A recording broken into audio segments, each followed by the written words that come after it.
গুমের সরাসরি নির্দেশ দিতেন শেখ হাসিনা, বাস্তবায়ন করতেন তার নিরাপত্তা উপদেষ্টা তারেক আহমেদ সিদ্দিক।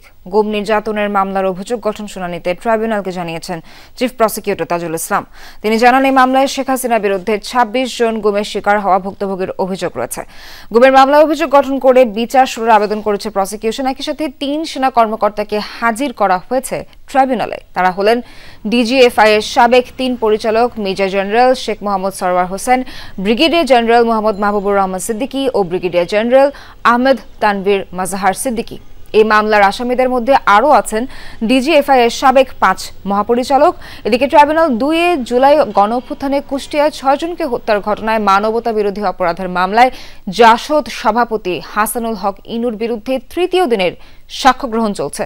এর আগে সাক্ষ্য দিয়েছিলেন আহত জুলাই যোদ্ধা মোহাম্মদ রইসুল ও ট্রাইব্যুনালের বিশেষ তদন্ত কর্মকর্তা তানভীর হাসান জোহা। এরই মধ্যে হাসানুল হক ইনু ও সালমান এফ রহমানকে ট্রাইব্যুনালে হাজির করা হয়েছে। আন্তর্জাতিক অপরাধ ট্রাইব্যুনালে ব্রিফ করছেন chief prosecutor advocate Tajul Islam. সরাসরি যাচ্ছি ব্রিফিংয়ে। করা হতো, হাত করা পরানো হতো, তাদেরকে টর্চার করা হতো, তাদেরকে ইলেকট্রোকিউট করা হতো, তাদেরকে কাউকে ইঞ্জেকশন দিয়ে অজ্ঞান করা হতো। এই যে কাজগুলো ইমিডিয়েটলি আফটার পিক আপ এই কাজগুলো তারা করতেন। এরপরে তাদেরকে বিভিন্ন জায়গায় নিয়ে যে বন্দি করে রাখা হতো, তার মধ্যে যে প্রধান যে বন্দিশালাটা ছিল সেটা ছিল জেআইসি, অর্থাৎ প্রতিরক্ষা মন্ত্রণালয়ের অধীনে পরিচালিত যে আমাদের ডিজিএফআই, তার যে একটা বন্দিশালা ছিল সেটা আইনসম্মত কাজের জন্যই তৈরি করা হয়েছিল। ডিজিএফআই সংস্থাটি রাষ্ট্রের অতি গুরুত্বপূর্ণ একটা সংস্থা, কিন্তু শেখ হাসিনা সরকার এই অতি গুরুত্বপূর্ণ এবং বৈধ একটা সংস্থাকে, তার কিছু অফিসারকে এই অপরাধের সাথে সম্পৃক্ত করে তার ক্ষমতাকে চিরস্থায়িত করার চেষ্টা করেছিলেন।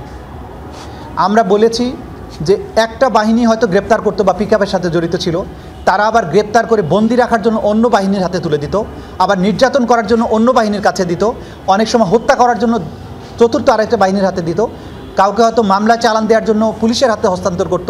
অর্থাৎ এই অপহরণ প্রক্রিয়ার সাথে police, CTTC, DB, DGFI, RAB এবং কোনো ক্ষেত্রে এনএসআই এবং কখনো বিজিবিকেও ব্যবহার করা হয়েছে।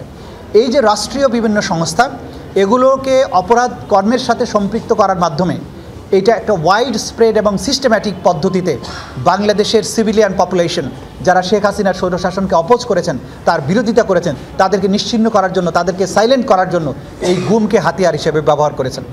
আমরা এখানে আন্তর্জাতিক আইনের প্রভিশনগুলো তুলে ধরেছি যে কিভাবে এনফোর্সড ডিসঅ্যাপিয়ারেন্স একটা আন্তর্জাতিক আইনের অধীনে অপরাধ, কিভাবে এটাকে ক্রাইমস অ্যাগেন্সট হিউম্যানিটির পর্যায়ে ফেলা হয়।